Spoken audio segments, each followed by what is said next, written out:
నేను మా వాళ్ళ కడతా వాళ్ళకి ఎన్ని లక్షలు కడతా కేసు తీసుకోమని చెప్పు మేము అడిగింది ఒక ఎంఆర్ఎస్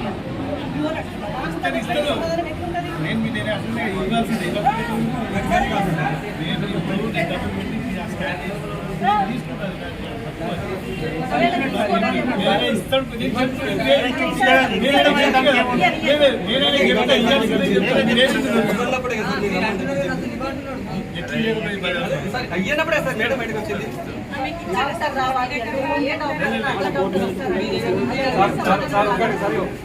ఏదైతే వేరే అడుగుతుంది సార్ ఈ హాస్పిటల్ అంటే వేరే డాక్టర్ గవర్నమెంట్ వస్తారా సార్ మీరు చెప్పండి ఎవరైనా వస్తారా మిస్టేక్ లేకపోతే మొహం మీద పడేయాల పేపర్ ఆయన మొహం మీద మా మొహం మీద పడేయాల. ఎందుకంటే నెగ్లెక్ట్ చెప్తున్నాడు ఏం జరిగిందనే మిస్టేక్ గురించి మాట్లాడుతుంది. ఎందుకు జరిగిందని ఫర్దర్గా మాత్రం మా డాక్టర్ మాత్రం అనుకుంటాడు ఇట్లాంటి అతని మీద కేసు కావాలా నేనేం కావాలా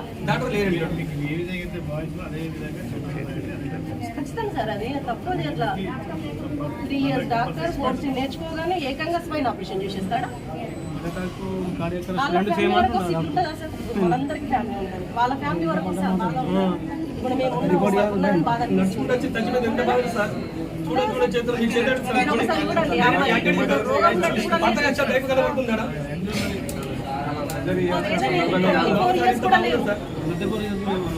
నడుస్తూ వచ్చి చంపేసుకున్నట్టు అయింది.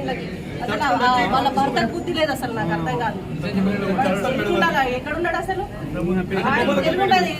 పట్టుకోని డాక్టర్లు అంత తెలియాల వాడికి. ఈ ఆర్ఎంలు ఇవందరూ ఏం చేస్తున్నారంటే ఈ కమిషన్ల కోసం నొక్కిచ్చేసి మన నిజామాబాద్ ఎంత మంచిగుందో డాక్టర్ గురించి అర్థమైంది నాకు. ఒక 2 మంచిగున్నారు వస్తారు 8 మంది ఫాల్టే ఉన్నారు.